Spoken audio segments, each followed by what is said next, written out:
Bonjour à tous, je suis vraiment ravie de vous retrouver aujourd'hui pour faire avec vous une carte.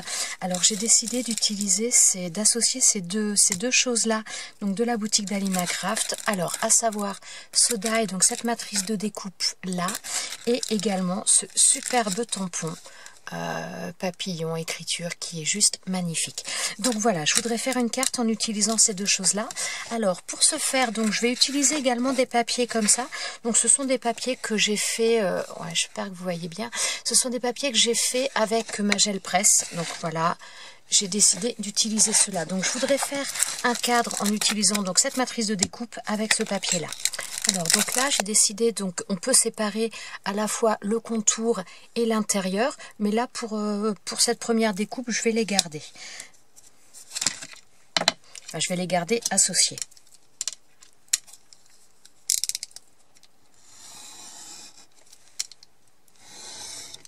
Alors ces papiers avec la gel presse, je ne sais pas si vous allez voir, mais on a beaucoup de reflets un petit peu dorés. Ça, ce sont des papiers que j'avais fait en utilisant des peintures acryliques et notamment les peintures 3D de chez Action, les petites fioles, dans ces formats-là. Bon là c'est de la colle que j'ai mis dans celui-ci, mais ces formats-là de peinture 3D, j'ai utilisé beaucoup celle-ci et notamment la dorée pour avoir ces reflets-là. Ah, il y a pas mal de petites choses qui ne se sont pas découpées. Alors, on va replacer ça. Ce que je vais faire, quand c'est un petit peu de mal des fois à découper, après ça dépend des papiers, je vais mettre du papier bulle en dessous. Donc là, le plus dur, c'est de replacer au même endroit. Ça devrait être bon. Alors, donc là, on devrait être pas mal. Alors là, je prends une brosse. Bon, moi, je prends une brosse à dents et donc voilà, je vais enlever tous les petits morceaux. C'est un peu plus rapide qu'à la main ou qu'avec une pointe et ça se défait bien. Donc, alors, on va voir au niveau de la découpe. Elle est super jolie. Regardez-moi ça. Ça fait franchement très très joli. Et ouais, avec ce papier là, avec ses reflets, enfin moi j'aime beaucoup, hein. Je sais pas ce que vous en pensez, mais je trouve ça vraiment très très joli. Alors maintenant j'ai envie d'utiliser donc ce grand tampon là. Alors je vais pas l'utiliser en entier, mais je vais l'utiliser avec l'écriture. Donc là, je vais utiliser donc, du ruban de masquage pour à la fois pour maintenir, mais surtout pour masquer un petit peu les endroits que je ne veux pas qu'ils soient tamponnés. Donc, je passe d'abord mon ruban de masquage sur les mains, sur le tissu, de manière à enlever un petit peu de son pouvoir collant, pour pas que ça m'arrache le papier une fois que je vais lui enlever. Donc maintenant je vais utiliser donc l'encre noire de chez Alina Craft.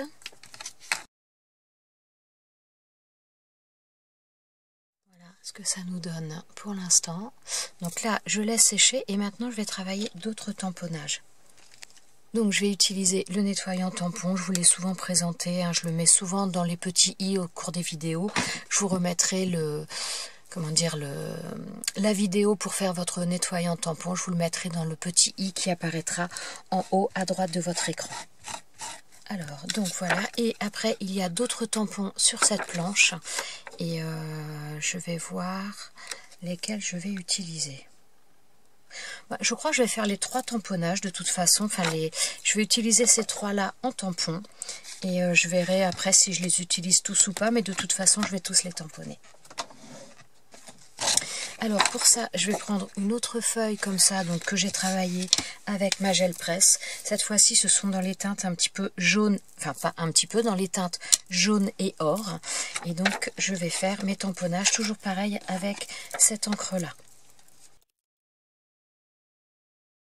J'appuie trop, j'ai tendance à appuyer un petit peu trop parce que ça fait, en plus c'est un papier, ce papier que j'ai utilisé, ce sont des feuilles de papier dessin, donc qui ont tendance à absorber un petit peu, donc avec la peinture ça a mis un petit peu une pellicule qui va être un petit peu, entre guillemets, un peu glissante, donc il faut que je fasse attention à pas appuyer trop, parce que sinon voilà, ça étale un petit peu trop comme là, au lieu d'avoir quelque chose de bien net et bien précis.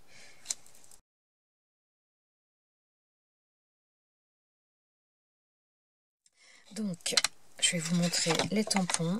Alors, l'encre noire est franchement très très jolie. Hein. Elle a un beau noir. Elle est bien, comment dire, elle est pas... Parce que des fois, il y a des encres noires, quand on tamponne, elles ont tendance un petit peu à virer au gris. Là, franchement, elle est bien marquée, elle est bien prononcée, c'est joli. Donc, voilà, je laisse sécher ça. Je vais nettoyer mes tampons et ensuite, on va continuer. Bon, décidément, j'ai un problème pour appuyer sur les boutons de mon appareil photo. J'ai voulu mettre un petit peu de couleur, donc je pensais vous avoir filmé les choses, mais je n'ai pas réussi, visiblement. Donc voilà, j'ai rajouté un tout petit peu de couleur au niveau des papillons. Alors, j'ai tout simplement pris ce pad d'encre là, donc... que j'ai mis sur ma plaque avec un petit peu d'eau et voilà, avec un pinceau et je suis venue rajouter de la couleur. Donc là, je vais remettre un petit peu, puisque donc ça a séché, enfin séché entre guillemets, mais voilà. Je vais en rajouter un petit peu à nouveau pour foncer les choses. Je vois pas toujours très bien avec la lumière.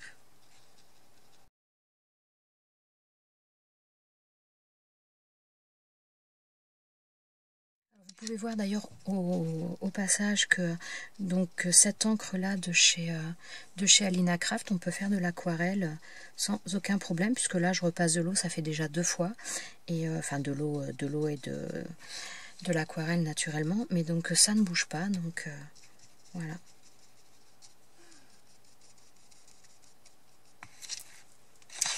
Donc voilà ce que ça nous donne. Voilà, donc là je vais laisser sécher un petit peu tout ça et ensuite je vais les découper. Donc mes ciseaux fétiches pour détourer.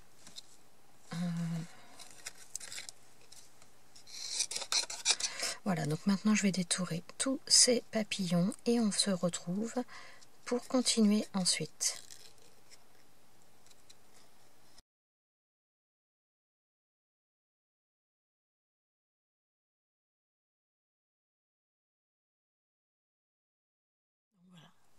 Ça me donne ça. Donc cette découpe là, elle fait 11,8 cm sur 9,6 cm. Donc j'ai décidé de prendre donc cette feuille là, donc j'ai fait les découpes tout à l'heure enfin les papillons sur ce côté là, et là j'ai un côté un peu plus clair et je vais prendre comment dire, je vais prendre ce côté là pour faire une carte de matage. Donc je vais prendre 10,5 de hauteur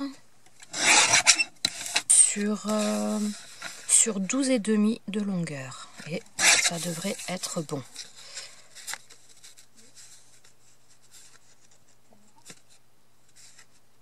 Ouais, je vais même pas prendre, je vais pas prendre un petit peu moins que 10,5. Alors, oh, j'enlève, on va dire à peu près 1 mm, donc ça fait 10,4 à peu près. Et là, ça devrait me plaire un petit peu plus. Ouais, voilà. Ensuite, donc je vais prendre également un papier noir. Alors, mon papier noir, voilà, j'ai découpé mon papier noir à 13,5, donc 13,5 cm sur 11 cm. Donc maintenant, il ne me reste plus qu'à assembler tout ça.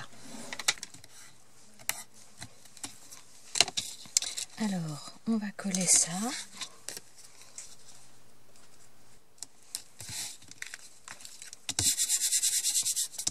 Alors, donc, voilà ce que ça nous donne pour l'instant. Et donc maintenant, je vais venir coller ça sur la base de carte noire. Enfin, par la base de carte, mais sur mon papier de matage noir. Donc, je vais prendre à nouveau du double face, mais cette fois-ci un petit peu plus large.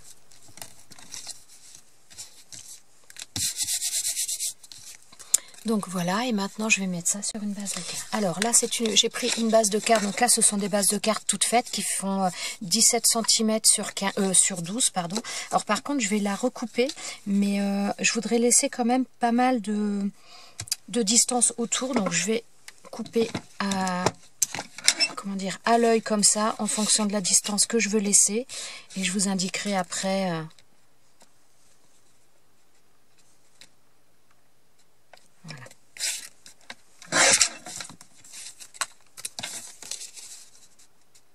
Voilà, là ça me plaît. Voilà, je vais laisser quand même pas mal de distance comme ça.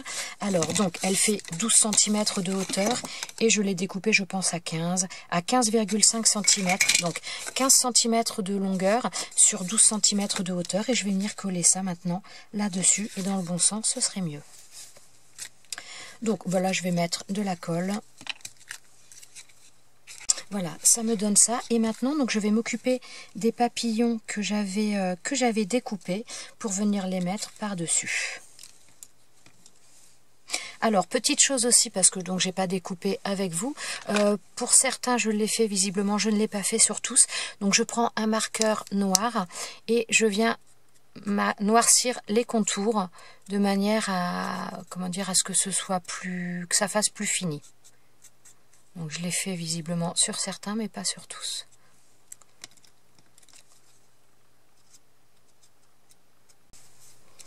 Alors, je vais déjà en coller certains. Donc, étant donné que je les ai en double, je pense que je vais faire un petit peu un effet de 3D. Donc déjà, je colle le premier complètement.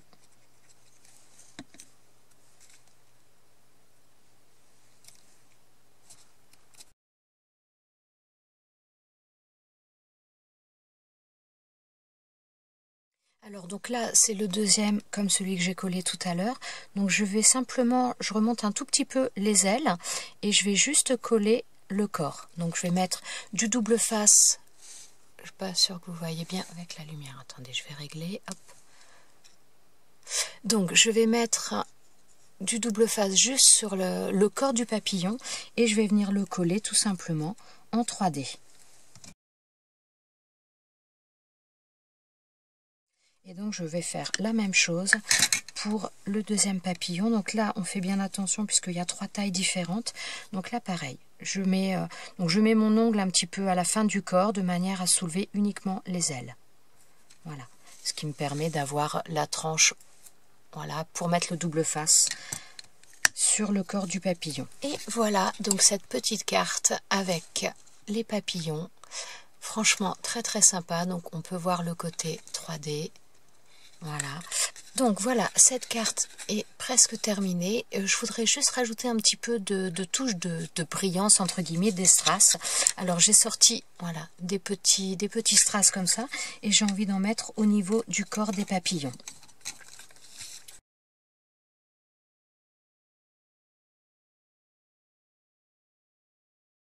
Et voilà, donc vraiment petite touche, on va dire...